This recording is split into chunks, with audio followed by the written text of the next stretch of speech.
let's get started. Good morning, everybody. So with those of you that came into the chat late, we were listening to Curtis Mayfield's Move On Up. If you don't know who Curtis Mayfield is, well, first, I pity you, but you got to learn who Curtis Mayfield is if you're young and you're not sure who he is. Musical genius, level of Stevie Wonder, Donny Hathaway, Sly Stone, and others.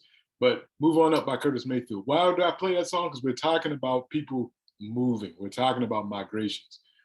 Today we're going to be talking about the Bantu migrations, not just one migration, but migrations of the Bantu expansion, which led to currently, one out of every 3 Africans speaks a language in the Bantu language family. So this is an incredible expansion from a group of people that lived in the border between Nigeria and Cameroon many thousand years ago. I mean, still live there, and different sections of this group expanding over thousands of years through Central Africa to East Africa and to Southern Africa.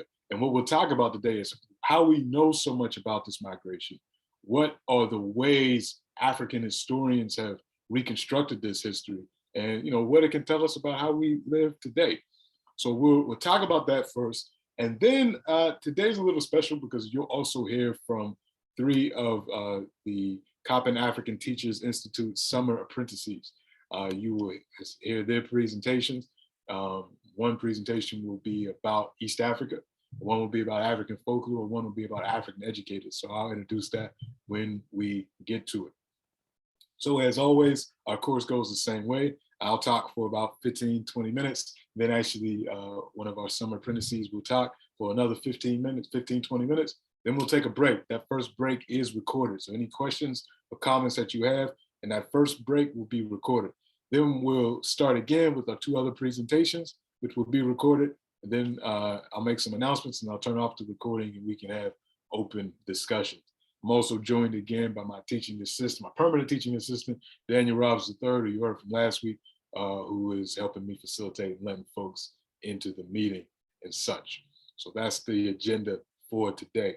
So as you can see, this is what we're talking about. The Bantu migrations, we're in session 6, so we have 2 more sessions after this, and then we start another class on the what is Canada to the African. So long time period we're talking about, 3000 BCE all the way up to 1100 CE. Where these migrations took place, and you see where they start and kind of where they ended up. So some of the very prominent nations in Africa that you might be aware of: the Kingdom of Congo, Kingdom of Mbundu, the Zulu nation. These are all Bantu nations that are resulted from these migrations that happened over thousands of years. Just a historical timeline of what was going on when these migrations started. So these migrations start around the time that the Kingdom of Ancient Egypt is being established and end around the time just before Timbuktu. So long period of time that we're talking about, folks moving throughout Africa, interacting with different human populations that are in the regions that they come into. And we'll talk about what those interactions were like, at least what we know from the archaeological record and other things. So this is the time period that we're talking about. Thousands of years, over thousands of kilometers of area. We'll get back to that. Well, the area that we're talking about, Central Africa, Eastern Africa, and Southern Africa, are home to some of the earliest human populations in the history of the world. We know this from genetics. So the information that we talk about today is going to come from a number of sources, and I'll get into the sources. But one of the first ones is genetics, which is relatively recent. Over the past few decades, we've been able to do a lot of things with gene sequencing and DNA, and being able to figure out who's connected to who through mitochondrial DNA and all types of things. So that tells us, from what we already knew from the archaeological record, that some of the earliest human populations emerged in this area. And these people would leave out of this part of Africa. They would go south, they would go north, they would go west, then ultimately populate the rest of the world. But then after, they're in West Africa, they're in North Africa and East Africa for a while, they take on some genetic differences. And the beautiful thing about Africa is there's more genetic diversity inside of Africa than all of the rest of the world combined. We think of diversity. Uh, we tend to look at, well, some people have this skin color, some people look like this, some people have eyes shaped like this, some people are tall, some people are short, and all that. And what we know from genetics is that Africa, human beings stayed in Africa for so long, so many hundreds of thousands of years before they went anywhere else. And we changed based on the environments that we went to just inside of Africa, that we have incredible amounts of genetic diversity just in the African population. So when people moved out, that original human population moved out of what we think is East Africa into other places on the continent, they changed. And then they come back into Central and Southern and East Africa. And now the people that they meet were some of the oldest human populations, including the Twa people, or the derogatory term, the one that Europeans put on these folks, are the pygmy folks. But we're not going to use the word pygmy. We use the Twa people, or the Ba-Twa. Ba is the plural of the Twa. So Twa is the name that we use. And they live in Central and Africa for the most part, Central Africa, East Africa, and a little bit in West Africa. And we know about the Twa people, genetically, of course, archaeologically, but also the ancient Egyptians had relationships with the Twa people. In fact, they understood the Twa people as being special, as being some of the earliest representations of humankind. And so we have all the way back in the Old Kingdom, this account from one of the pharaohs who this is a report from a trading expedition somewhere further down south into Africa. And the pharaoh tells the guy that's leading this trading expedition to come north to the residence immediately, leave everything, because he had reports that there was this Twa person that was a performer. And the pharaoh says, bring this Twa person with thee, which thou hast brought living, prosperous, and healthy from the land of Akitu. And we don't know exactly where that is. We know it's somewhere in Central Africa, for the dances of the god to rejoice and gladden the heart of the king of Upper and Lower Egypt. May he live forever. When the Twa person goes down with thee into the vessel, because they're going up the Nile, appoint trusted people who should be about him on each side of the vessel, lest he fall into the water. When he sleeps at night, appoint again trusted people who shall sleep about him in his tent, inspect him 10 times at night. My majesty desires to see this Twa person more than the produce of Sinai and of Queenet. If thou arisest at the residence, this Twa person being with thee alive, prosperous, and healthy, my majesty will do a greater thing to thee, which is done. So we see how valuable this performer was that they wanted to bring from Central Africa up into Egypt. Very important group of people. The Twa people are adept at living in the forests of Central Africa, adept at being one with the environment, hunting skills that are unmatched by other people. So this is one of those early groups, that early human populations that the Bantu migration interacted with. The other being the Khoisan people that had migrated to the south of Africa. And we talked about them. We talked about the first class that we had, the hunter-gatherer folks that would become the Khoisan people. When the Bantu migration happens, they also interact with them in Southern Africa. And we have language exchanges. We'll talk about that interaction between those two communities. So again, this is like just a representation of where that story was coming from. So we know that Twa person probably lived somewhere around here. He probably, he had contact with the Nubian folks, and then he was brought up the Nile and he was brought into Egypt. There were a lot of Twa people that were, in the rural houses in ancient Egypt because they were seen as being, special. Bantu migrations, we see it starts here. We don't know the reason for the beginnings of this migration. There's a lot of historical debate over what started this, whether it was deforestation. A lot of people think, okay, there was in that territory, right on the border between modern day Nigeria and Cameroon, that the human population got so large, and the farming that they were engaged in, even if there's some belief that not long after the initial migration started, another thing that pushed them out, they become iron producers. And we talked about what you need to produce iron, which is charcoal, which means you got to cut down trees. So it could have been deforestation. It could have been natural climate change that led to changes in the vegetation that the folks relied on. So they start to move about first across the fringes of the Congo River Basin, Congo rainforest, where there's still savanna. So we start to see this. And then they start to move throughout the Congo River Basin region, Congo rainforest, but in the areas where there's a clearing, where there isn't so much tree cover to practice the type of cultivation and light animal husbandry that they were engaged in. These were also fisher people.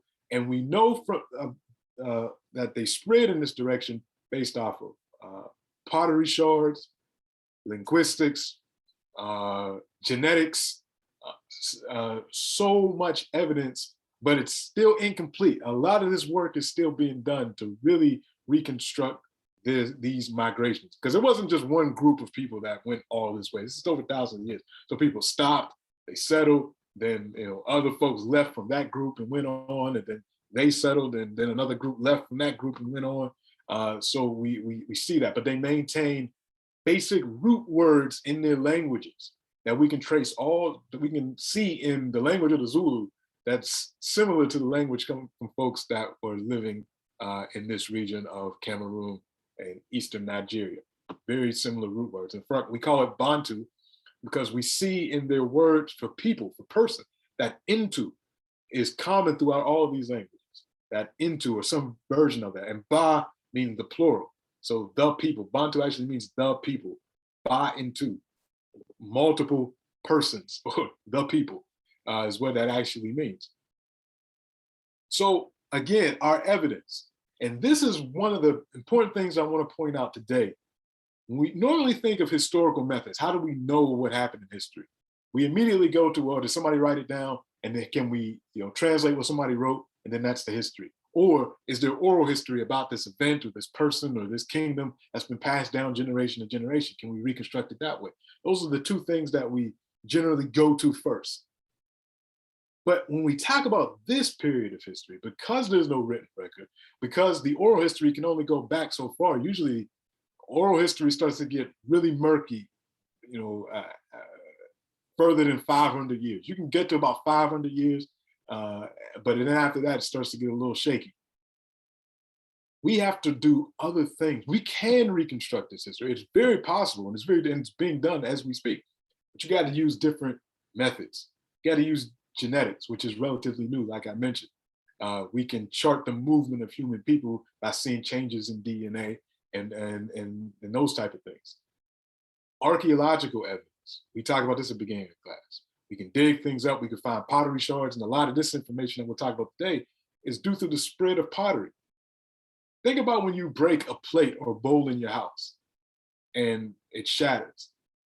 It's really hard to completely destroy pottery. You'll get these little tiny shards, and what archaeologists are able to do is they're able to find these shards and sometimes put it on the microscope and look to see the patterns of the art that's on these pottery shards, different patterns that different groups of people would draw to show that this is their craft coming from this group of people. The way that the bowl, usually these are bowls or things that are designed for goods to be carried into, how it was designed, what materials it was used, what type of clay was used. Because what we were finding out was people didn't just use the clay that was nearest to them. They went out and found specific types of clay that either had religious symbolism or they may have been restricted from using certain kinds of clay due to taboos, all types of things. So we can tell from the type of clay that was used to make the pottery, what the people's thinking were and how far they spread. We can see from graves, if different people had more exquisite types of pottery, we can start to see social hierarchy. If you're doing better than your neighbor, you might have pottery that came from a craftsman that was well known, because even back then, not all craftsmen are created equal. Some craftsmen are really specialized, and craftswomen are really specialized and really good at doing what they do. And some people are just making things for mass consumption. So whether you got, what in the equivalent would be a, I don't know, no name, what do they call it? The presidential pottery or the Walmart brand pottery, or you got the nice Gucci pottery, if for the time, whatever they would call it, because not all craftsmen are created equal. So we can see social hierarchy in that. The linguistic evidence, like I mentioned, the Bantu languages. 1 in 3 Africans speak a Bantu language. And when you can trace through the sharing of certain words for certain crops, whether how people move, the names for certain basic elements in people's lives, like water and family and other terms, and we can recreate the movement of people. This one is really interesting. Paleovegetation studies. We've gotten to the point now that we can look at seeds and discarded husks, like corn husks, and other things to recreate human migration, as well as what humans were eating, how much they were eating, how much they were able to produce, whether their crops were cultivated or domesticated. And those are different things when we talk about agriculture. Cultivation is where you decide that a certain crop is useful to you and useful to your community, so you're going to protect it in the wild. So that means you're not going to let predators get to it. You're going to make sure weeds aren't getting around it. You might build a fence around that crop. That's cultivation. So things like oil palms are cultivated. Wild yams are cultivated. You know where the yams are. You protect them from other animals that are going to eat it. And then once you start taking those plants and actually manipulating the seeds and picking out the best ones, and in order to give you a bigger yield or bigger individual vegetables or roots, that's domestication. When human beings actually change the genetics of the crop to fit human needs, that's domestication. The best example of this or there's 2 examples of this that are really good for our understanding. The banana crop and maize, corn. Corn is really small. It's a really small grass, but because of indigenous people in the Americas, over years of genetic manipulation, they were able to take something that's really small little grain like baby corn and turn it into the big corn that we have today. Same thing with the banana. The bananas look really different. In fact, we're actually getting close to the point where we might not have bananas in a couple of decades. If you notice, when you eat a banana, in the middle, they have those little tiny black things. Those are actually banana seeds, and they're getting smaller and smaller and smaller to the point that we might not have bananas in 100 years. And if you ate a banana 60 years ago, it would taste different than bananas that we eat today. That's all because of human domestication. So domestication and cultivation are different. So these are the things that we have to do to recreate this history of the Bantu migration. And some of the other events that happened in Central Africa and Southern Africa before you have writing that are further away than the oral history can really get at to give you a good understanding of what went down. I want to draw attention to some of the people that are just a visualization of the Bantu language you see here in the orange, and even a little bit of the red of where this language family is. And you see the other people, the earlier human populations that were in this region in Southern Africa. Khoisan languages are here. And there's even some difference in the Batwa languages, but they've become so Bantuized at this point that they're just become part of the Bantu language families. I want to shout out some of the current African folks that are doing this research, because that's incredibly important. That's one of the things I'm adding to the lessons this time around. Is we can put some names to the people that are actually reconstructing this history for us. These are ongoing projects. One is Professor Shadrach Chirikore, University of Oxford. He specializes in looking at the Bantu migration and its terminus, or one of its ending points, in Zimbabwe and in South Africa. He looks at Great Zimbabwe, he looks at pottery. You see these are pottery shards and other pieces of archaeological materials on his desk. And this is the type of work that he does. So his focus is on Southern Africa, particularly around Zimbabwe and the Bantu migrations that led to the Great Enclosure, one of the largest stone monuments ever created by human beings in Zimbabwe. the Shona people, the Ndebele people who come from South Africa during Shaka's time. He studies all of that, but really the early Bantu presence in that part of South Africa. So very important researcher. And then one I really want to focus on today, who I just learned about not too long ago, but Dr. Freda Mbogori. Dr. Freda Mbogori is Kenyan. She is the current country director of the British Institute in Eastern Africa, and she's the president of the Pan-African Archaeological Association and Related Studies Organization. And these are two of the books that, one book she co-edited and one book that she wrote by herself. The one co-edited is called Humans and the Environment, New Archaeological Perspectives for the 21st Century. And then the other, Population and Ceramic Traditions, Revisiting the Tana Ware of Coastal Kenya, which deals with how do we look at pottery and reconstruct that early Bantu migration in East Africa, in Kenya. So her focus is Bantu migrations in East Africa and how they relate to Cushic people or people from Northeast Africa and other folks in Kenya. So very important. And this organization is really interesting. The Pan-African Archaeological Association was actually founded in the 60s by Louis Leakey, the white paleoanthropologist who's British, but he was born in Kenya. His parents were missionaries.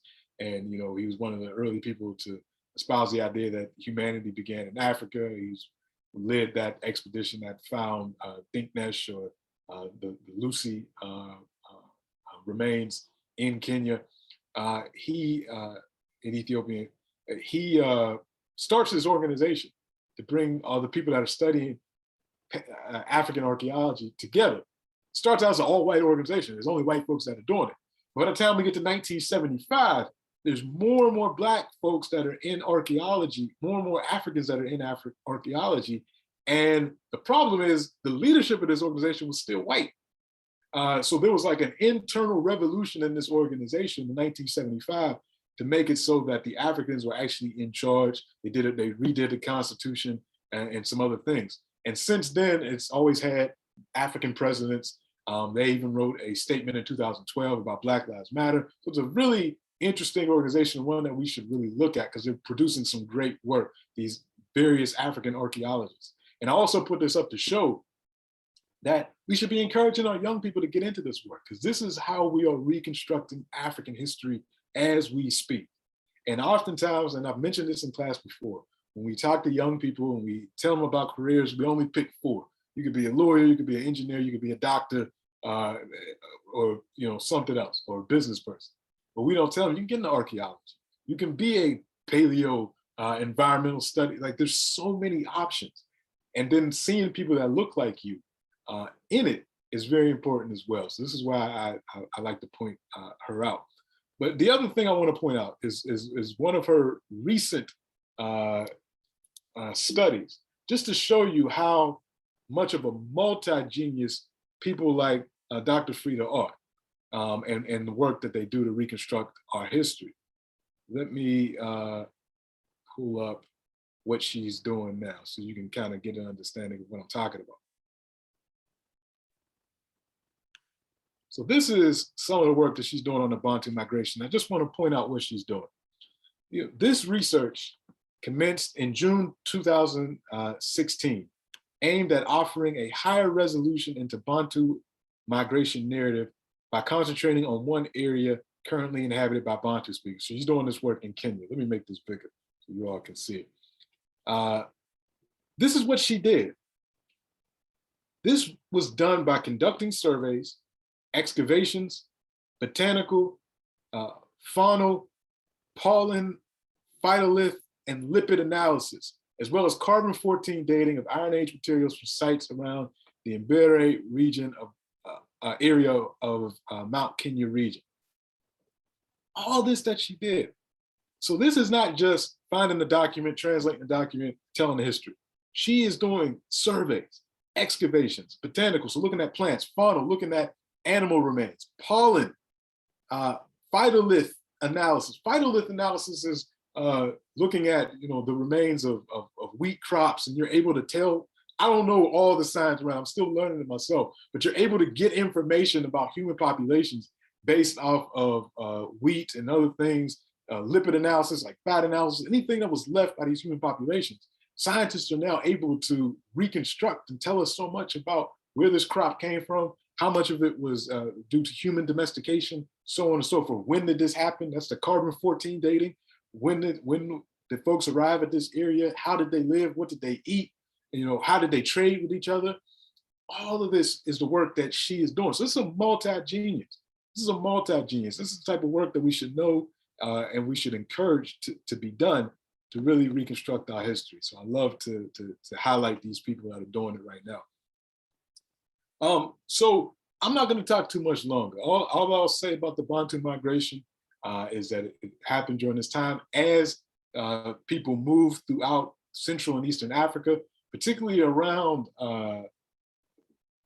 really 500 BCE, between 500 BCE and 500 CE, different groups developed iron, which helped them to migrate even faster. And when they came in contact with other people, whether it be the Twa people or the Khoisan people in the South, we see this. And just a reaction, this migration starts around here and spreads throughout Southern, Central, and East Africa. This is how large the landmass we're talking about. Because when we look at the map of Africa, sometimes we don't realize how big Africa is and how extensive this expansion was. And this kind of gives you an idea of what we're talking about in terms of Africa's landmass. The relationships, this is the last thing I'll talk about, then I'll turn it over to our first speaker.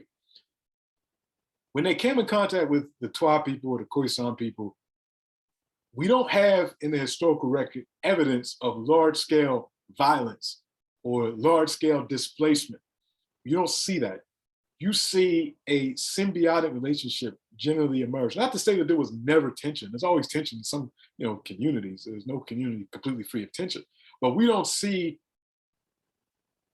what you would see, let's say, when the European folks come into Australia or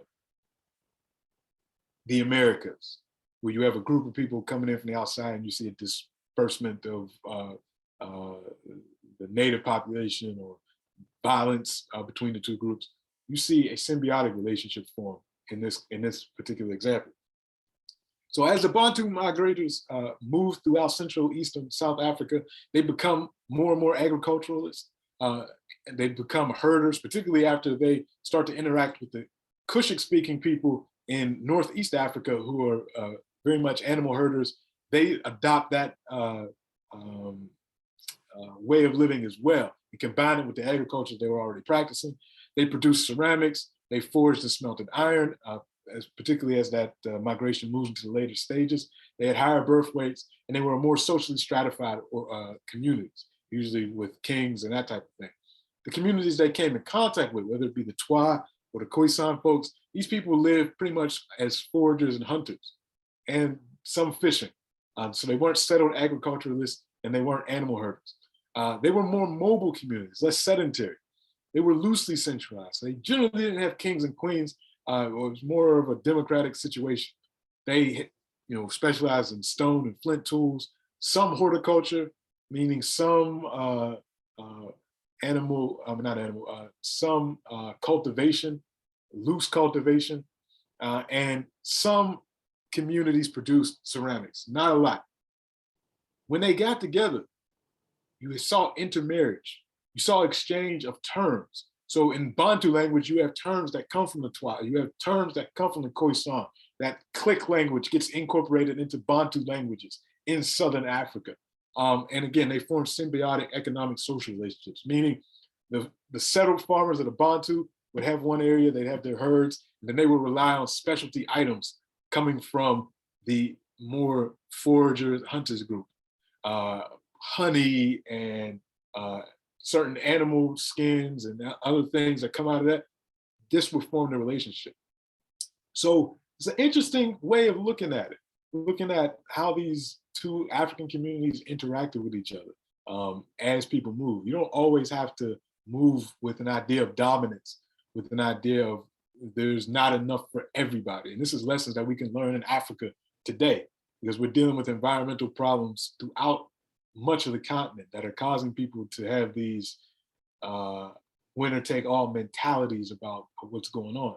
And we need to look back to try to see, from our past, what were some of the ways that we were able to interact with each other without exhorting, going to the level of there's not enough for either one of us, so one of us has to go type mentality.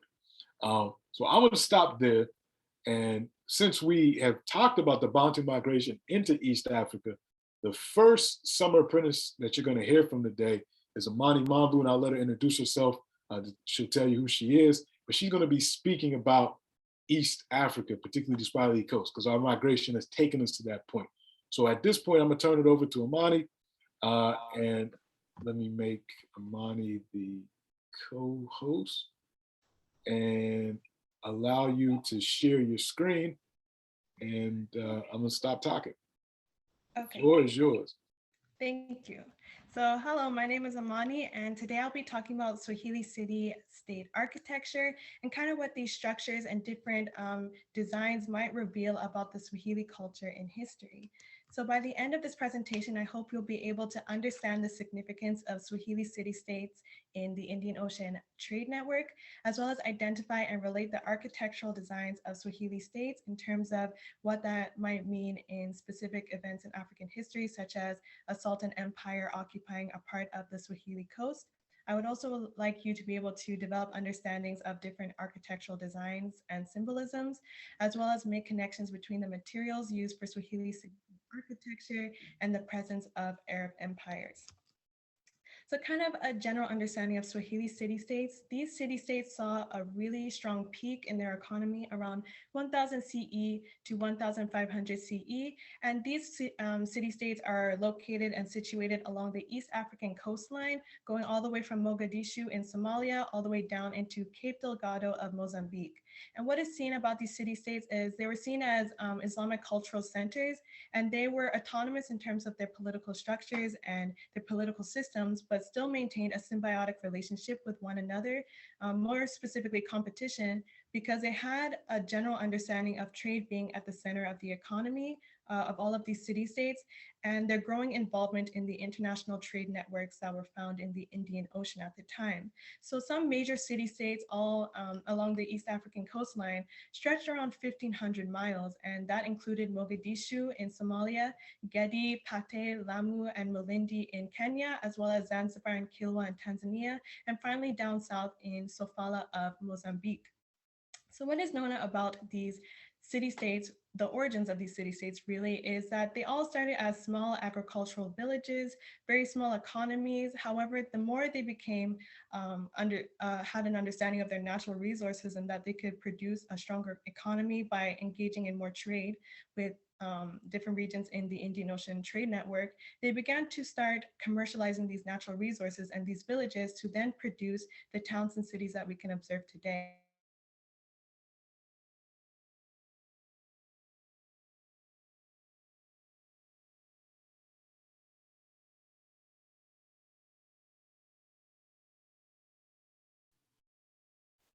Amani, if you can hear me, you cut out. Kind of started to progress in terms of their involvement in trading was a lot of people kind of see the Shirazi migration of the 12th century CE kind of helping propel them into the trade networks. And that is because the Shirazi people, or the Shiraz people in they come from modern day kind of Iran, is that these Shiraz people kind of were seen as long lineages and families of very strong elite merchants with very strong and established trade relationships with others in the Indian Ocean trade network, such as in South Asia and also in competing Persian states. And what happened is, because trade was seen as a way to really help the economy, they started to gain a lot of money. So if you have these very elite merchants coming into this new land called the Swahili coast, they established themselves as really the head of the new elite merchant class that was newly established. And these new elite merchants started to kind of communicate and interact with the indigenous African communities that they found there. And that helped really birth the Swahili culture that we can really appreciate today. And according to archaeological evidence, the Swahili coast started to really gain relationships with regions, specifically Persia, Arabia, India, and China, not only because they adopted the trade relationships of the Shirazi elite merchants, but also because of the proximity they had to the Indian Ocean and therefore more accessibility to trade opportunities. So what we also see is that these Swahili local merchants started to use their natural resources and the relationships they had with mainland Africa to start engaging in trade. For example, local merchants started to have connections to get ivory from down south, also gold from the Great Zimbabwe Empire, as well as frankincense and myrrh from Northern Africa, natural resources such as copper from mines in a little more interior East Africa, as well as things such as very ancient and prehistoric work of pottery and ironwork that you can see in figure 3. And as a result, you also start to see them develop really strong relationships with the regions that I mentioned before, such as Persia and India. And they start to see, according to archaeological evidence that we now have access to, we see remnants of things such as coins, like we can see in figure 4. And we can see that it has kind of those Arabic inscriptions, and that's an indication that they had communication with Persia and Arabia, as well as things such as glass beads from China, also some relationship with Indonesia of the 13th century, which shows that they had some communication with Southeast Asia, as well as things such as cloths, ointments, and different perfumes. And those are kind of those luxuries that they got to obtain from the Middle East, India, and Far East in places such as China. And by 1350, we start to see that they really established themselves as Islamic city-states. And that's not necessarily, that's more specifically related to being an Islamic city-state, being seen as commercially advantageous because of the kind of regions they're interacting with, such as Persia and Arabia, but also because of the strong Shirazi presence, because of the migration, and therefore Islam being seen as the main religion of the Swahili people along the coast, although there are indications that Muslim people were there before the Shirazi migration in the 12th century. So when it comes to the stone town architecture, like I mentioned before, trade was really bringing in money to these city-states, and therefore they had more money to kind of splurge on these different architectural structures. And that's how today we can see very complex structures with a lot of splendor and a lot of extravagance that even the Portuguese who arrived much later on really started to take notice of, and really started to notice the extravagance that a lot of Swahili town people tried to put into their structures. And what we see the Swahili architecture really being a reflection of is, like I mentioned, the migrations, for example, the Shirazi people, as well as the Bantu migrations, and also the interactions that they had through trade with other cultures, reflecting kind of an assimilation of different cultures that's reflected into the architecture, as well as the merchant class really developing and becoming very elite and very, very wealthy. And as a result, they had a very luxurious lifestyle, and that's reflected in the kind of homes and structures that they owned. And that really contributed to the complexity of a growing economy in the Swahili coast at the time. And in terms of the influence that the Swahili architecture can really see is that a lot of the influence can be credited to inspiration coming from mainland Africa, the Arabian Peninsula, South Asia, such as India. And this is because also through trade and interactions, you start to share and adopt different designs and start to adopt different practices from one another. And that's then reflected onto the different Swahili architectural sites. And stone towns are very known to reflect kind of the traditional and significant stone Swahili architecture that we can really observe today.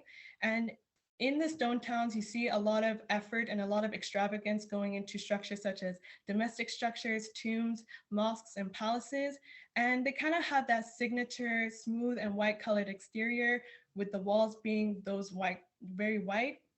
And then that is then paired with very intricately designed ornamentations of wooden doorways that I'll talk about a little bit later. And those are very defining Swahili characteristics in the architecture. And also what's distinguishable in terms of Swahili architecture is the materials that they use. So they have the use of limestone in the streetscapes that can still be observed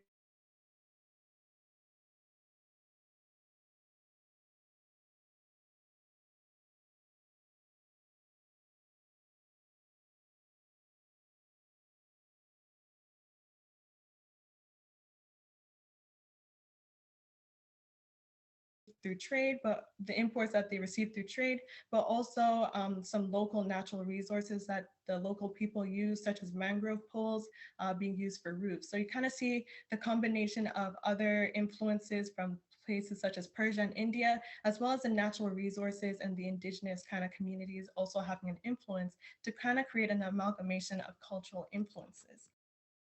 So also a very big part about the Swahili culture is that they're very purposeful in the way they construct their towns and their urban planning. And that's because they wanted to have an Islamic foundation in their urban towns, and that's still observable today.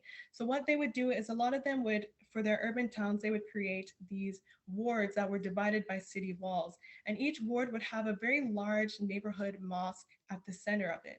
And what would happen is these very large mosques would be made of concrete and coral stone, and a lot of care was put into these mosques because you can see that religion was very valued and very respected in the Swahili culture and still is today. And what would happen is these central mosques would have very characteristically narrow main streets lead out of these mosques from heading out from the north, east, south, and west. And this can still be observed in places such as Lamu Old Town and Zanzibar Stone Town. And these are very key urban features of Swahili towns. And in terms of the Swahili house structures, you can still see that they were very purposeful in what kind of designs and structures they wanted for their architecture. For example, the Swahili house structures would have, the internal Swahili house would have a self-contained central courtyard design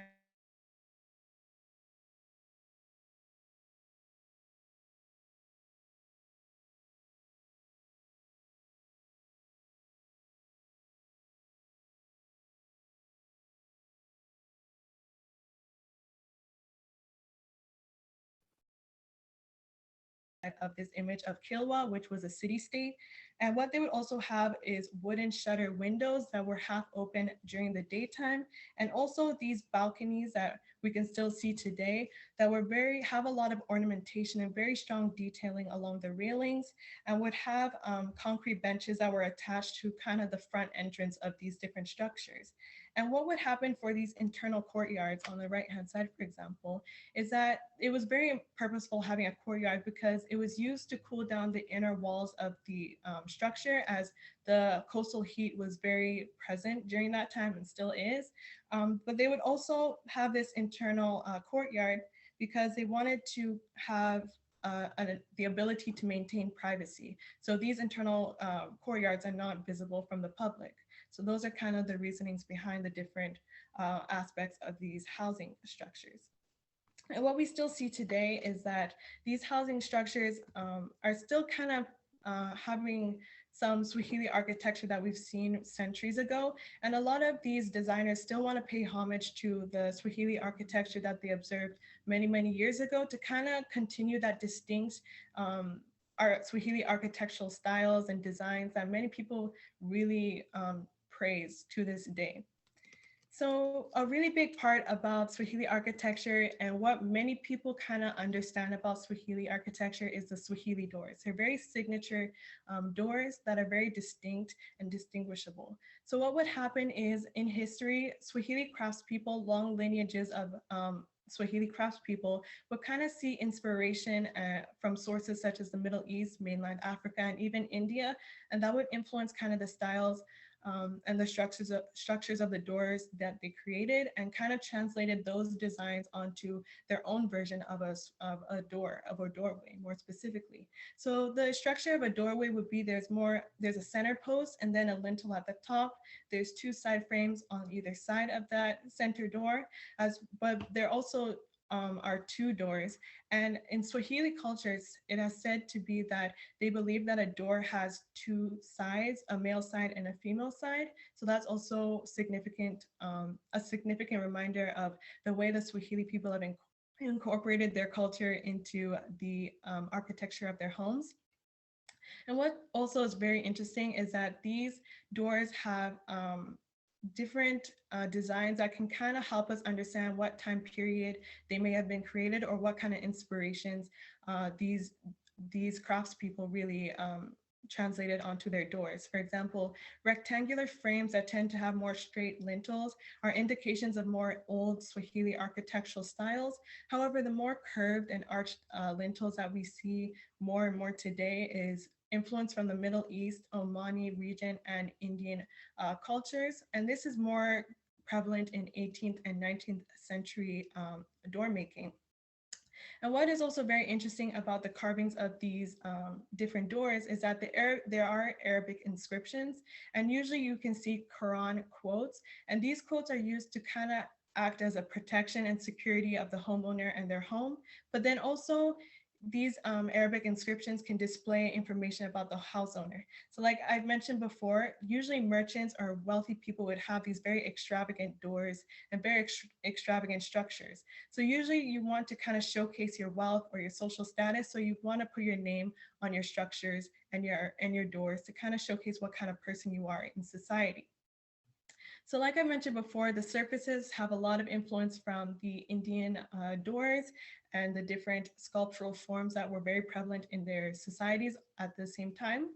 More specifically, Gujaratic, Neo-Gothic, and British Raj styles and imagery that became more and more prevalent around the 19th century, where wood carving began to become really elaborate, where even wealthy patrons would request for doors and windows to be imported from places such as Mumbai because of the admiration they had for the kind of the structures of the doors and the extravagance of the designs.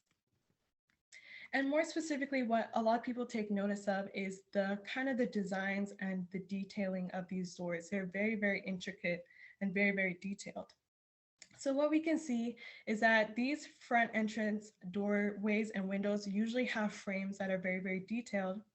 And as we kind of move through history, more specifically the 18th and 19th century, you see these designs become more and more elaborate, and usually powerful merchants in the 18th and 19th centuries would be having doors designed for them.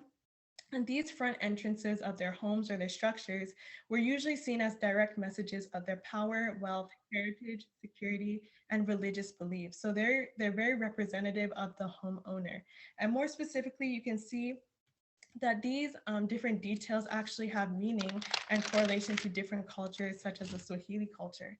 For example, the decorative motifs would have different designs such as rosettes, lotus leaves, floriated designs to really help animate the kind of heavy wooden surface of the door frame and the wooden structure of the door.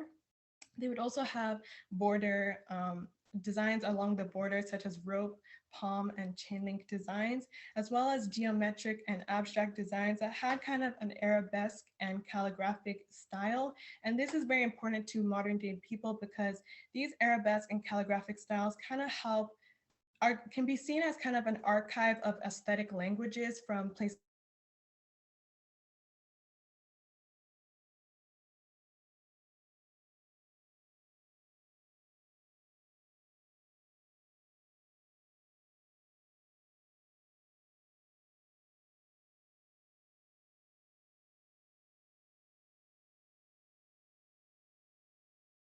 Swahili coast. For example, the Zanzibari people of Tanzania tend to have more of an Omani influence in their doors and tend to have more organic designs.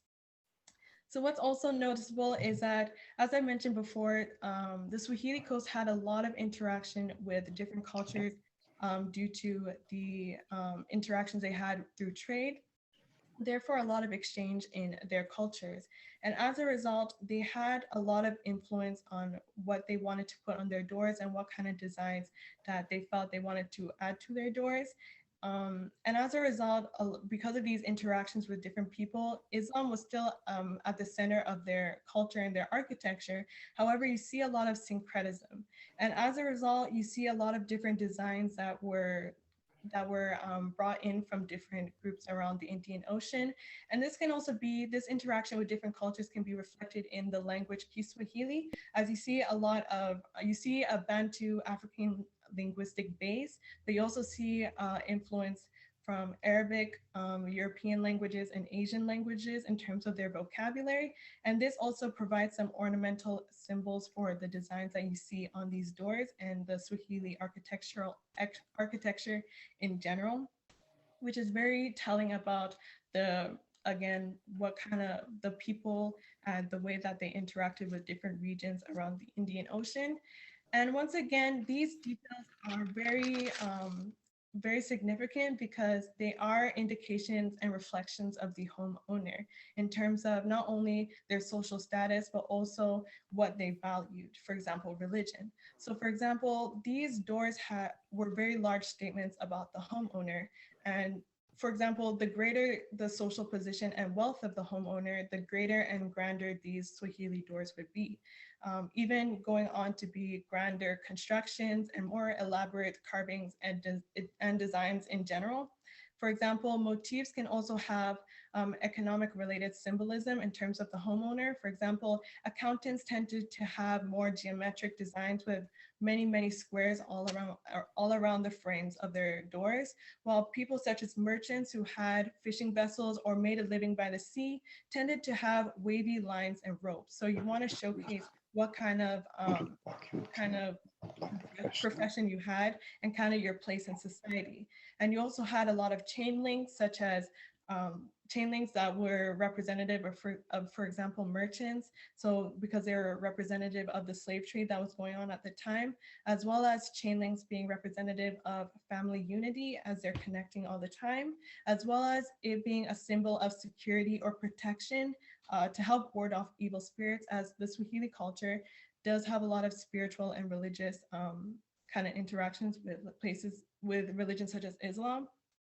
And you also see the influences of things such as spikes that they got from India, as India often had spikes on their doors to kind of defend from animals such as elephants. So the Swahili people use spikes often to kind of scare off scavengers. And they also often included things such as 5 columns to represent the 5 pillars of Islam, a lotus which is very representative of Hinduism, as well as Arabic prayers to also be used to protect their home and be representative of their religion in general.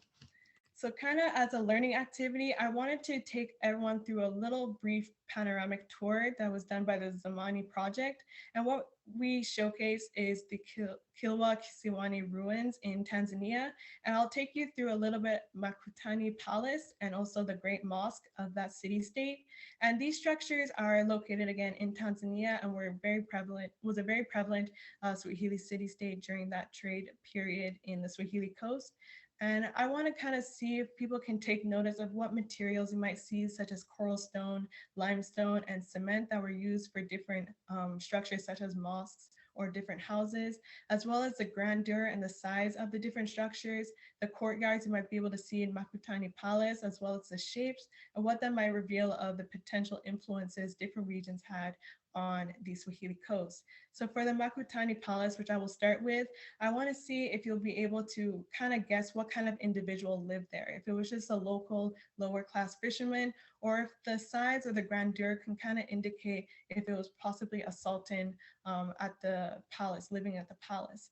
And also for the Great Mosque, I would also want people to see if they can kind of remember where it was most likely situated and remember how the Islamic foundations of urban planning wanted to kind of position a mosque in a certain part of the town. So I can go ahead and start that. And also there's some music that I can play from that's very popular called Tarab in the Swahili coast as I briefly just go through the panoramic tour.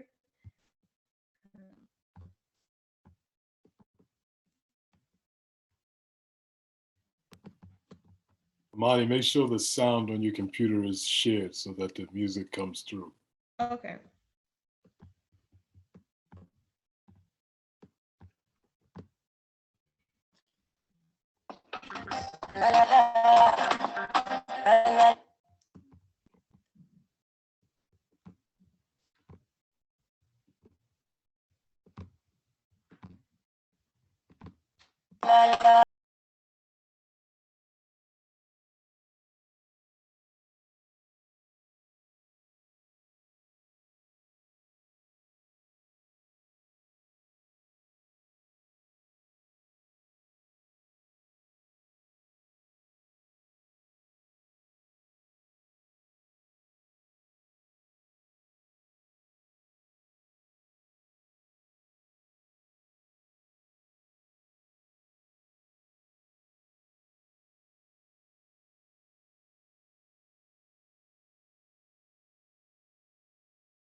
that would be the end of my presentation.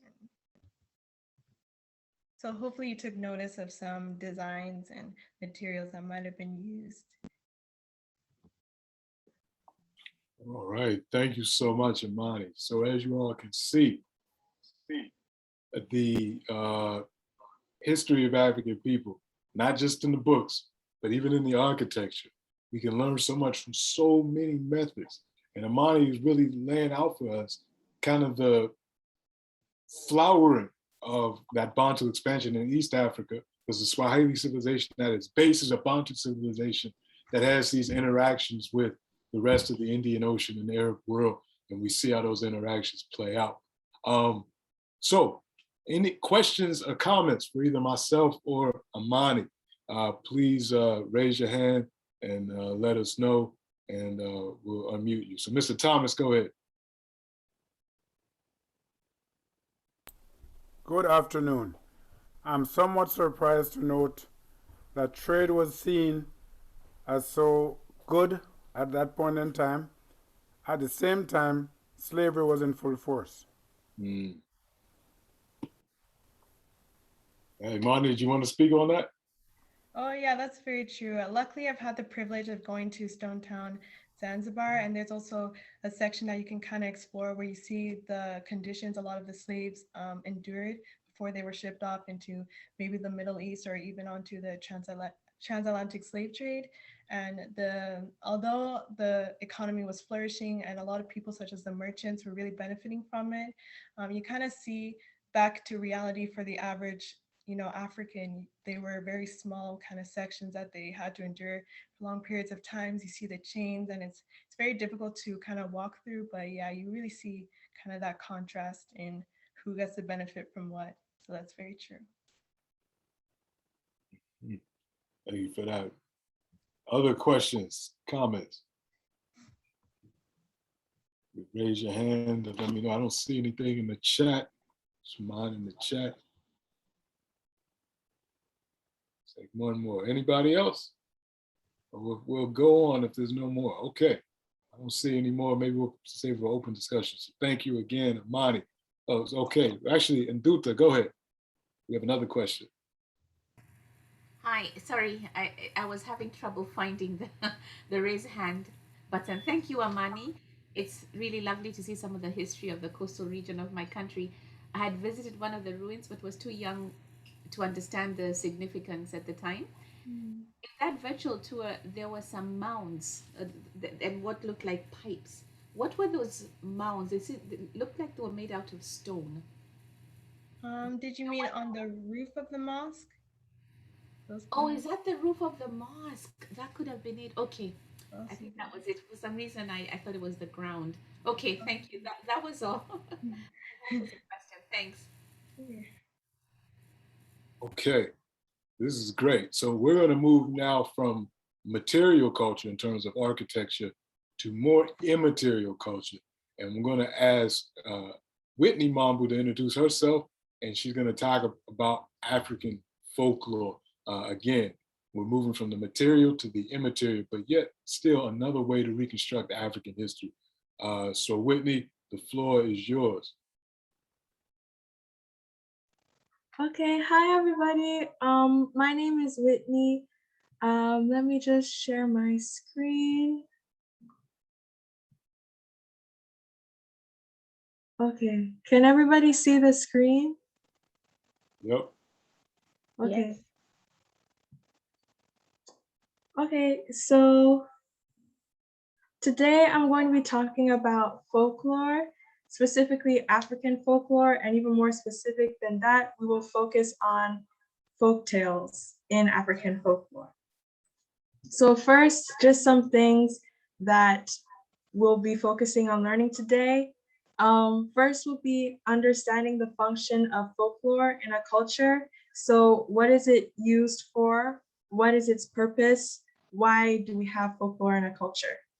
We're also going to be looking at how the intangible, so beliefs, ideas, values, virtues, how they both influence the reality of a community and are influenced by the reality of a community, so how that goes both ways. We will also recognize the flexible and adaptive quality of folklore. So folklore is not a static entity and it changes over time. So what is folklore? So folklore is, according to this definition that I've tried to figure out, it is the history, traditions, beliefs, values, and customs, and so on, of a culture passed down through generations. And so these different things can be passed on in the form of folktales, so stories, riddles, myths, idioms, as well as music, dance, theater, and other types of performance, as well as just everyday activities such as cooking, clothing, making art, building houses, and different forms of architecture, and things like that. And so usually it's assumed that folklore is passed on orally, but it can also be passed on through written text or just visually, so through dance and music, just watching and cooking and things like that, as well as just through texture, so feeling how to make like a garment or feeling how to make a fire. Although that is also oral, it's also a major textural activity. And as I already mentioned, folklore is an ever-changing, ever-evolving thing that is passed on. Okay. Oh, first, let me talk about this picture. This picture is an illustration of the creature Anansi, which is a creature that's very prominent in West African folklore and is a trickster character, which is very common in folklore around the world and also in Africa. And so now we're going to talk about the uses of folklore. And so Alan Dundes, which is was a folklorist, said that folklore is a people's own description of themselves. And so folklore is like a mirror that reflects the ideals and the wishes and desires and the standards of a society. So it is a way for the society to communicate to the next generation what is acceptable and what is not. And so it is a form of cultural education. And so, for example, the norms of a society are passed on through folklore. And so usually you'll find the most crucial and essential virtues of a society in their folklore and their folk tales, and these are usually repeated. So for example, the importance of courage, integrity, and honesty, self-sufficiency, not being lazy, and also being a member of the community, which I will touch on in a minute. And also it talks about the origins of that community and why that community exists or how it came to exist. So not only is it talking about how you should behave in that community, but why you are there in that community and what your role is, as well as why your role is that. And it also preserves a cultural identity. As I said before, these things, the history, the traditions, the customs, they're passed on. And so the culture has these different aspects which are unique to that culture. And so in order to maintain the life of that culture, these things need to be passed on. And so keeping that culture as a unit and not having it be erased and disbanded. As well, folklore usually touches on, and folktales touch on, how to live in a community. So how to be a proper individual, but also how to exist in a collective. So there are usually stories where the character does something and the reactions of the collective, whether it be a group of animals or trees or spirits and such, react to that behavior. And so children can see what types of reactions this behavior gets and what types of consequences these behaviors give you. And so that's another aspect of folklore and what it does in a society. And so on the side here, this is the practice of telling children stories around a fire when it's dark out. And this is Tales by Moonlight, the practice of telling tales by moonlight. And so this again is tying back to community. So teaching people how to be involved in the community and to do activities together. And so now we're going to focus specifically on a myth from Africa. And so we're going to talk about the Jengu. And so the Jengu is multiple things. For example, it's a myth, a mythical creature, as well as a cult. And so first I'm going to talk about the Jengu as a mythical creature. The Jengu is a water spirit of the Sawa peoples who live along the coast of Cameroon, which is a country in Western Africa. And it's said to have an ungendered form, but it's also said to take the form of a woman that has a gapped tooth and long hair. And so the Jengu can heal and it can bring good fortune to those who worship it. As well, it acts as a kind of messenger between our world and the world of the spirits. Also, it is a water spirit, so we'll have to focus on the water aspect of it. And so, as I said before, this community lives along the water. And so if we're going to talk about how the tangible reality of a community influences their beliefs, then this is a good example of that, because living near the water is very tied to your livelihood and your way of life. And so it would make more sense to have a spirit or a mythical creature or a myth or some type of aspect of your folklore tied to the water as opposed to the sky or the land or the fire and things like that. And so now if we flip it around and look at how this belief influences people's physical realities, then we can look at how, because the Jengu is tied to the water and the water is tied to the people's livelihood, any misfortunes that have to do with this livelihood and the water are tied to the Jengu. So everybody has a Jengu, which acts as like a guardian angel for them. And so any misfortunes that they receive are said to be caused by them not appeasing their Jengu. And so broken fishing equipment, not having a good harvest, these things are tied to the Jengu. And so time is taken out of the day to worship the Jengu because of this belief and this tie, very strong tie to reality. And as well, we've got these priests known as Ngan, which offer services to help those with psychological issues and psychological illnesses that are believed to be tied to the Jengu. So there is some kind of medical system that's tied to this mythical creature. As well, there is the Ngondo Festival, which happens later in the year, which is in December. And here, there are many different rituals that take place. For example, those who are initiated into the cult, as you can see the men in the boat down there in the picture, they go out into the water, and then the initiated will go underwater for about an hour and then emerge dry as if they never went in. As well, girls and boys can be initiated into the secret society, which is headed by a female chief, and the female chief communicates with the Jengu and transmits the messages to the rest of the people. And so what the girl will do is be healed or exercised by the Ngan. They will dance, they will go through a process for around 1 to 3 years where they learn how to be a member of the secret society, and they learn how to master their powers. The boys learn how to sit among the older men in the court, as well as hunt and fish and other things like that. And it's a shorter process. And if we go back to how folklore is ever changing, the Jengu secret society was originally reserved for the elite of Douala. The Douala people who were never enslaved were put into that secret society and given access to that secret society. Those who were ever enslaved were seen as not worthy and impure, and their access was barred off.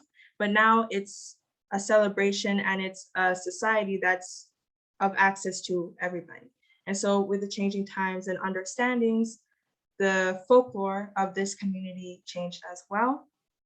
And then finally, we'll talk about folklore in contemporary times, because folklore is usually assumed to be something that is of the past and doesn't have any effects or any place in the now or the future, but this is untrue. And so slavery saw many people from Africa come over to the Americas and other countries and cities where their languages weren't the same. And so these languages merged and creoles were developed, dialects were developed, and these different forms of speaking still exist to this day. And so folklore changing and molding itself to the time and to the situation. As well, for example, the Yoruba word tutu, which means cool, so keeping yourself calm, cool, and collected in order to collaborate with other people and get the job done, became the phrase keep your cool, which is used in African American communities as well as other communities in the African diaspora. And so it's just these original phrases and these languages turning into something else, but still maintaining the essence at their core. As well with music, drums and fiddles were created from the materials that the enslaved had available to them because they couldn't bring over instruments from Africa. So they tried to recreate what they knew as best they could, and in the process created new sounds and new ideas that could be transmitted musically.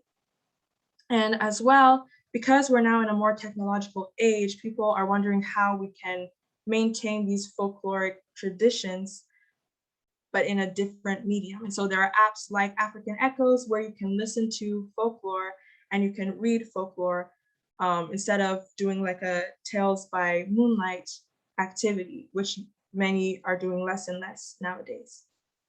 As well, there's the idea with folklore, because it's ever changing, you have to make sure that you keep the essence and you keep the core intact. And so you keep the past and you keep the traditions with the changing times. And so Afrofuturism is a philosophy that really leans into that. And so Afrofuturism is a philosophy that looks at and takes an understanding of the past and the present in order to create a new future for Black people. And so that can be through art and film and music or literature. And so it's understanding where we came from, where we are, and what we could possibly do in the future without separating those three things, the past, the present, and future, keeping those three things intact. And so on the right is a picture that ties to the techno group Drexciya, which created a mythology about the Drexciya underwater world, where the inhabitants are the descendants of the pregnant enslaved women who were thrown overboard during the transatlantic slave trade. And so that's a group of modern times looking back at the past, looking at slavery, looking at reproductive violence, and imagining a future from that and transmitting this future and this imagination musically. And so that's folklore in contemporary times. And so now we can just, I guess, talk, which can be a part of the Q&A session, but here are some questions that you can maybe think of. We don't have to talk about all of them, but just some things to take with you today. So the first one is, how were the ways of the world, like the rules, the norms, what's acceptable, what's not acceptable, how were these things communicated to you as a child? And if you can remember, were these ways of communication effective or long-lasting for you? And how do you think these ways of communication compare to the ways that children learn what's right and what's not right today? The next question is, how else do stories intertwine with reality? So we saw how the Jengu influences how the Sawa peoples approach medicine, how they approach their livelihood, how they approach community and celebration and rites of passage. So how else do stories kind of interweave with how we live every day? And then also, why is it crucial that folklore evolve and not remain static? So those are some questions you can think about. Yes, thank you so much, Whitney.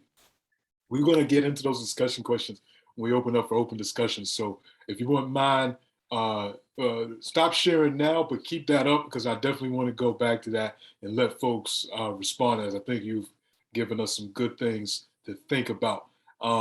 and we'll ask, and there'll probably be some questions for you as well. So just hold on.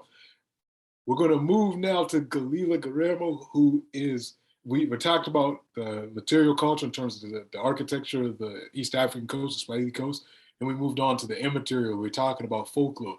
And you were given this presentation by two budding African educators in Whitney and Amani.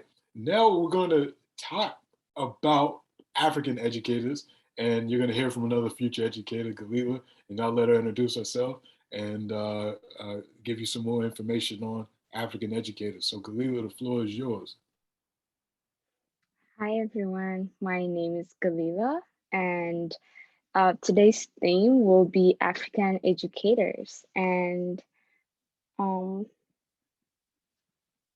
the objective of our lesson will be students will be able to demonstrate a broad understanding of Copin's work. Students will understand the importance of having access to education. Students will be able to apply these lessons that they learned in class to their daily life. So we will have a warm-up quiz, then followed by a slide. Then we might have one discussion questions at the end. So this is just 5 questions to get. So what year was Fanny Jackson Copin born? You can either write it in the chat or can keep it to yourself, or you can scream it out.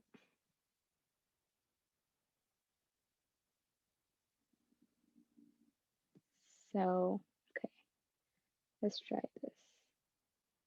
Before you tell us, any guesses, anything in the chat? Sorry. Oh, you already told us.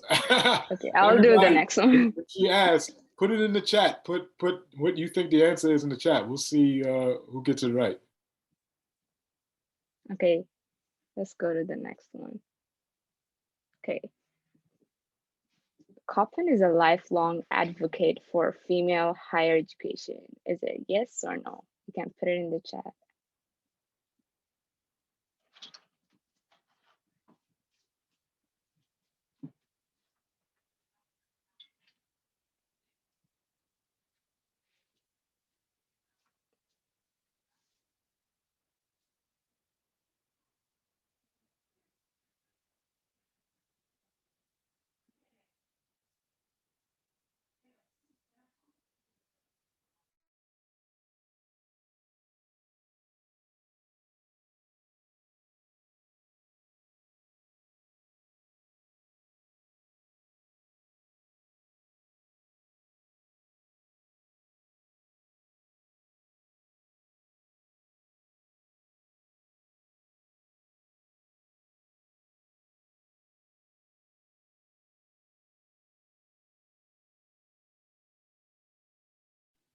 I think Galila may have been having issues with internet, so she might have popped off and popped back. And she'll probably pop back on because she had alerted me that that may be an issue. So we'll wait a couple of seconds to see if she comes back in. In the meantime, let's reflect then on Whitney's questions while we wait for Galila to come back. Whitney, can you pull that up again, if you don't mind?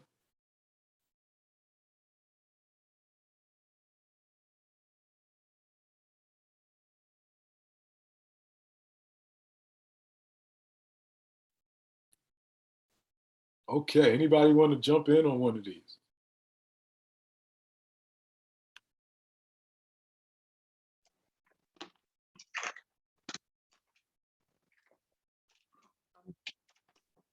Hi.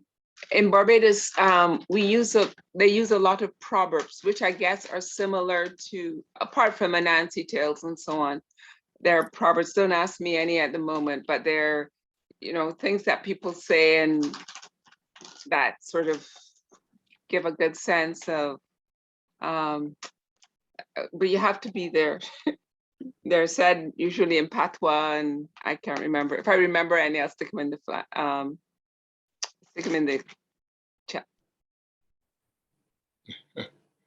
Okay, Mr. Thomas, go ahead. Thanks to Whitney, and I would just wonder if Anansi still exists, and if so, how is it used? I can tell you, as a Jamaican, I was very good. I was very exposed to Anansi stories and trickeries.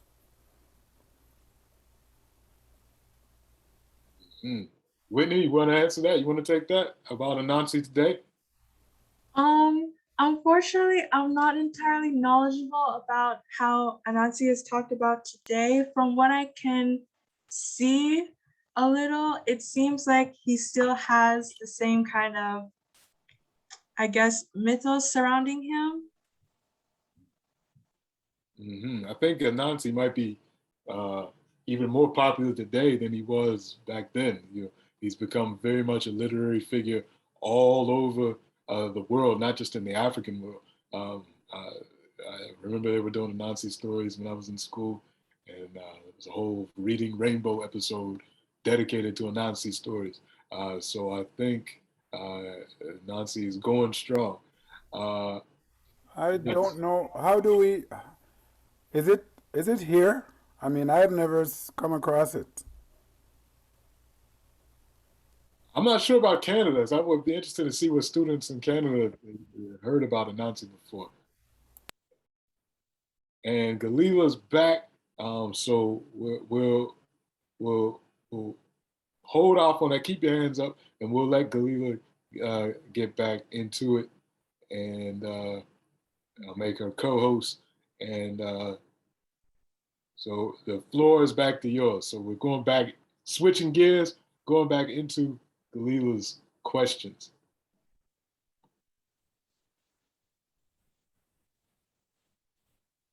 Can you guys see the screen now?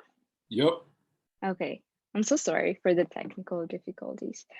But okay, we were in question number 2. So true or false, or yes or no, Coppin is a lifelong advocate for female higher education. Is There it were yes a or lot no? of yeses in the chat. Yes, okay. Yes, you got it. Okay. How did Coppin get out of slavery? Was she set free by her aunt Sarah Clark? Was she set free by her mom Lucy Jackson? Or she fought for freedom and won over it? Or she was never free from slavery? That's a good question. I can't see the chat, so let me know. We what got the a answer is. C, we got an A. Okay. Let's get 3 more guesses. A, B, C, or D, everybody. I see another A and 1 more. And I see a C. Oh, we have a wild card. Someone said she was born after emancipation. So which one is it? It was A. Okay. It was A. She was set free by her aunt, Sarah Clark. Okay. Which is one of her accomplishments. She built a school after her name so that people can remember her by it. She abolished tuition fee in the university that she was working in. She opened a restaurant by her name, or she was teaching French for 5 years. Which one do you guys think? We got a B, we got an A, another A. Okay. Another A. A lot of Okay. Any more guesses? I think that's it. Another A. Okay. Okay. Okay, let's try this. So it's actually B, because A, yes, there's a school, but she wasn't the one that built it. They built it after she died. So B is the right answer. What was Coppin interested in studying? A, she wanted to study how education affects children at a younger age. B, she wanted to study about slow learners and students who need remedical courses. C, she wanted to study about how old people or senior people think. D, she wanted to study how racism impacted kids from age 6 to 18. We got a C, we got a D. Okay. Another D. Another D. Another D. A lot of people are picking D. Okay. Okay, let's pick D. D is not the answer. It's actually B, which is she wanted to study about slow learners and students who need remedial courses. This was her specific course that interests her and she wanted to pursue. So yeah, these were all of the questions. And now let's move to the lecture. So as you all know, we will be talking about African educator and specifically Fanny Jackson Coppin. What are we going to study about her? We are going to be looking at who she is, why she's an important Black educator, and what can we learn from her. So, Fanny Jackson Coppin was an American educator, a missionary, and a lifelong advocate for female higher education. She was born a slave in 1837 in DC, and her aunt, Miss Sarah Clark, purchased her free. And she died on January 21st, 1913. Coppin was able to enroll in Oberlin College, and when she was at that college, she felt that she had the honor of the whole African race upon her shoulders. What does this mean? This means that if she fails certain classes or if she fails and her grade is low, they will think that it's because she's Black instead of she's a woman. They won't say she failed because she's a woman or a female, but they will say that she failed because she was a Black female. But far from failing, her grades were super high, that she was an outstanding student, and she graduated with bachelor's degree in 1865. So Coppin was the first Black teacher to be chosen at the Oberlin Academy, and it was a really hard time for her there because she was the first woman to be a teacher. And but in 1865, she accepted a position in Philadelphia Institute for Colored Jews, which is now called Chenean University of Pennsylvania. And I believe Dr. Clyde will talk about this later because he knows more about it. But why is she an important Black educator? So education at that time, at her time, was not accessible to women, and that it is believed that if you are able to finish college or university, you are a gentleman.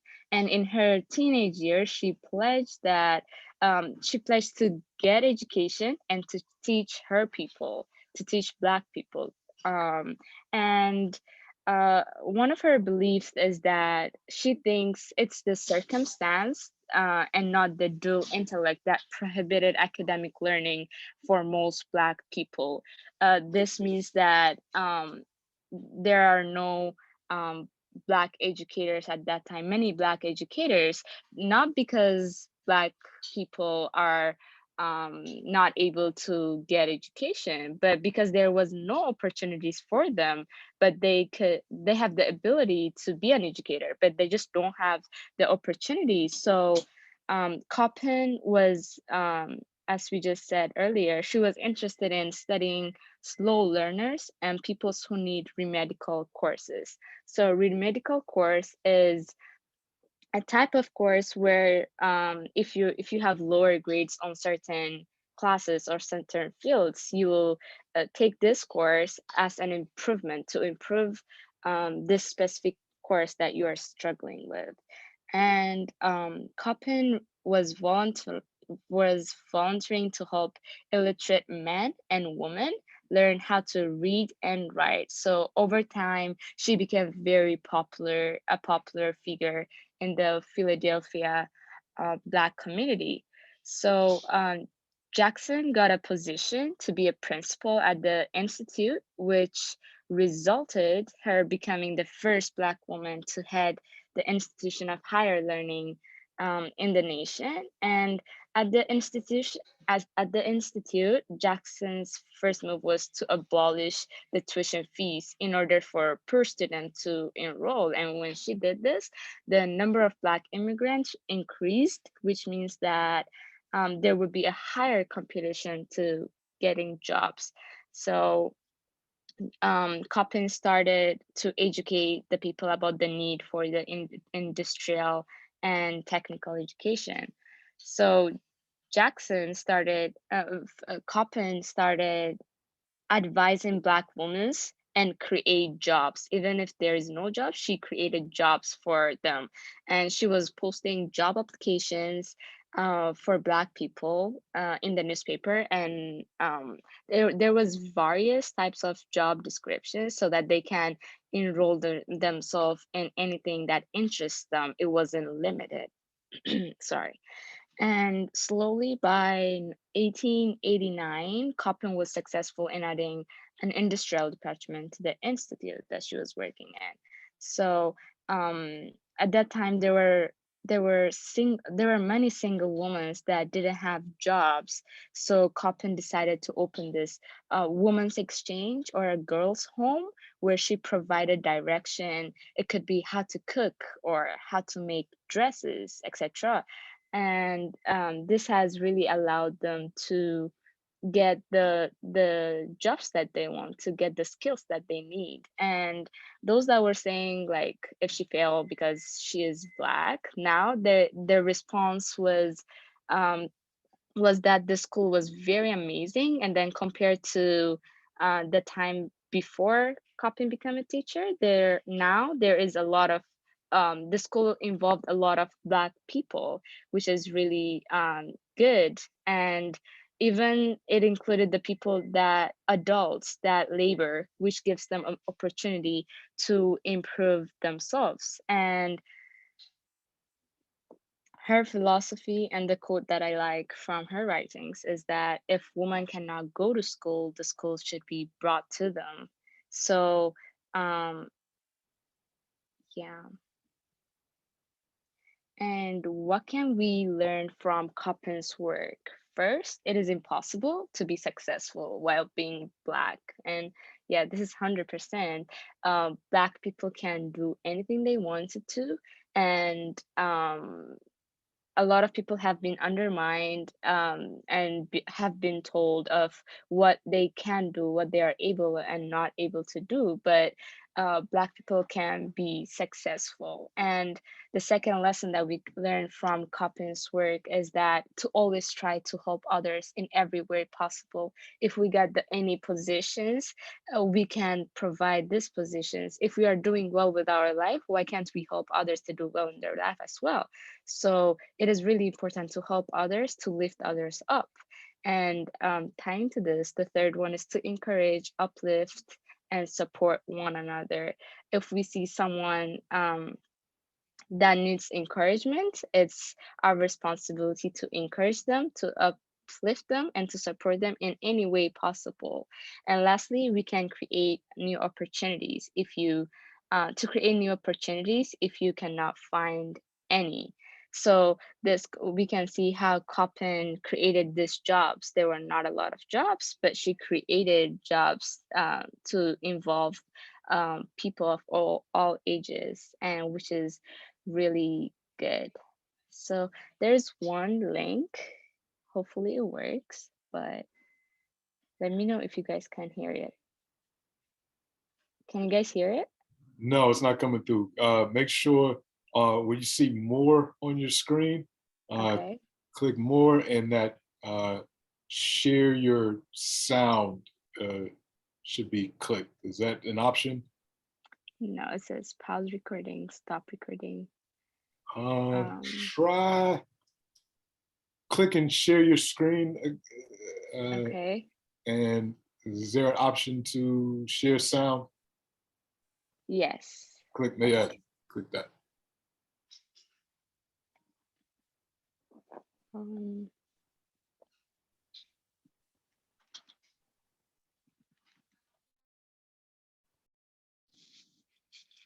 And teaching Black Ready?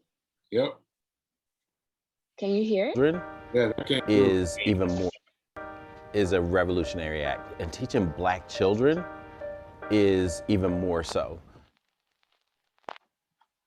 So Fanny Jackson Coppin is one of my heroes because she was born enslaved, got her education, was an educator in Philadelphia who led the African Institute. That eventually became the Institute for Colored Youth, which is now known as Cheyney State University, the first HBCU, or historically Black college and university. She once wrote to Frederick Douglass like it was within her to get an education and to teach her people. When I read that quote about it, like it resonated with me. Getting my education, teaching my people, lifting as you climb, continuing the legacy of revolutionary acts. And it reminds me of so many educators that I came across in my career. People like Dr. Kelly Seaton from the Center for Black Educator Development, who's leading professional development, coaching, and she's responsible for connecting the Black pedagogy of before to current practices of today. Anshere Hines, who works with our youth through Liberation Academy and helping them to connect social, racial, and educational justice every day after school. Peggy Brookins, who leads the National Board for Professional Teaching Standards, ensuring that accomplished teachers includes diverse teachers. All of these teachers stand on the shoulders of people like Fanny Jackson Coppin.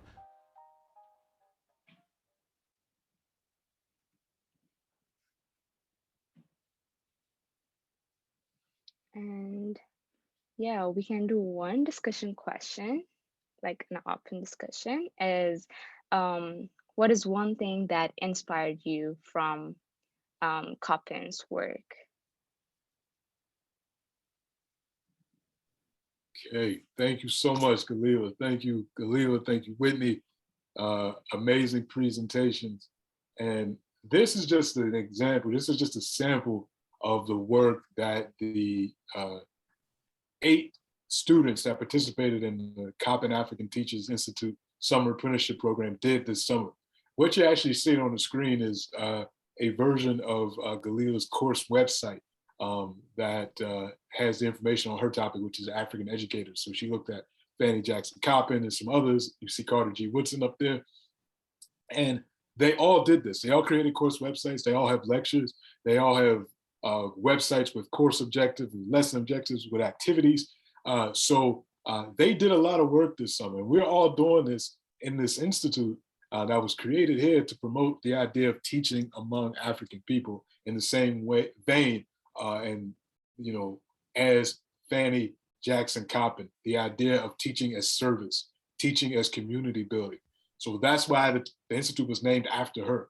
You know, I have the pleasure of still teaching right now at Cheyney University, the university that she worked at. So when I learned about Fanny Jackson Coppin and what she did and how, you know, her whole life was about service.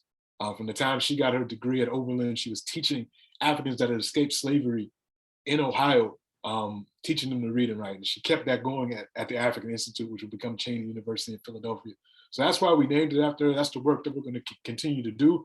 And we're going to continue to produce students. And the work that the lessons that you saw today, I have 5 more students that have done very similar things on various topics in African history. They weren't limited. Whatever topic they were interested in, they have 4-week mini courses on those topics. And what this summer program is designed to do is to get them ready to teach them basic pedagogy, how to teach, how to come up with courses and activities and using the best resources, all designed so that we can have a cadre of young people that when February comes around, when it's Black History Month, and I get all these emails about, hey, could you come and talk at this place? I could say, well, because there's a lot of things, a lot of speaking engagements and things that I have to turn down and I can't do. But now we have a cadre of young people that I can easily say, oh, you want someone to talk to students? I have 8 young people with various topics. You can contact them and bring one of them in. And give them a nice honorarium so that they can talk on African history, so they can share their course website, they can share their resources. They know how to lecture, and they're competent. They're not just going out and saying things based off of half-truths or inaccurate research. They know how to research, they know how to present, because they've had that experience, and they are practicing with you all, and they just present it with you all. So as this institute grows, the next step is to try to get a website created that we have profiles for all these young people, so that I could share it with you all. You all can share it with other people, and you can contact them directly, so that you can bring them in as speakers, or take one of their mini courses, or do those type of things. So this is what the Coppin African Teachers Institute is about. We're growing. We're just setting the foundations, and we're definitely honoring that ancestor for her work. And hopefully, we want just half of that spirit that she had in terms of what she did for our communities in the late 19th century and early 20th century. So I'm going to, at this point, I'm going to turn off the recording, and I want us to really think about those discussion questions that we had. So we'll take two, we'll make them big. So we can talk about the African folklore that Whitney brought up and some of the ideas. Do you still see it? Is it still around? What are we doing? And also, what did you take from the presentation about Fanny Jackson Coppin, and what can we use from that and today? So those will be our two broad things. And then as always, if there's any community announcements about anything, feel free to make those. Before I open it up to general discussion, let me also announce this. Next Saturday, John Kukombit is having the Black Youth Expo at Vincent Massey Park from 2 to 7. So if you have any young people that are interested in seeing other young people perform, and there'll be food, and there'll be some people, community vendors, community organizations that will be telling youth what they do. The capacity is kind of 100 people. So if you know some young people, please encourage them to register online. And there's an Eventbrite page. I think I have it up. I'll put it in the chat for everybody. And you can have them register. It's down there, right? Not far from Carlton, Vincent Massey Park. And should be a good Saturday event. God willing, everything stays the same without another lockdown or anything. So that's next Saturday, the 21st. And I just put that in the Eventbrite. How young do you have to be? As young as you feel. I don't think they're going to turn anybody away. But we can definitely, I think, young kids, teenagers, that type of thing, and folks can come out. So I know there was some hands from before, so you can speak to either the folklore, you can speak to Black education and Fanny Jackson Coppin. You can ask Whitney or Galila anything you would like to ask, and you can also make community announcements if you need to make them. Thank you all for staying a little longer to listen to these presentations. So I'll go to Nduta, then Mr. Francis, and anybody else who would like to raise their hand, please do so. Okay, hi. So thank you for all the presentations. The folklore one I found really interesting, because I remembered having read about Anansi. We used to have books with folklore and traditional tales in the books. It wasn't the stories were not told to us orally, but there were stories from all over Africa, and so Anansi was part of the story. But we also had stories about ogres and the hare and the tortoise, and really fun tales.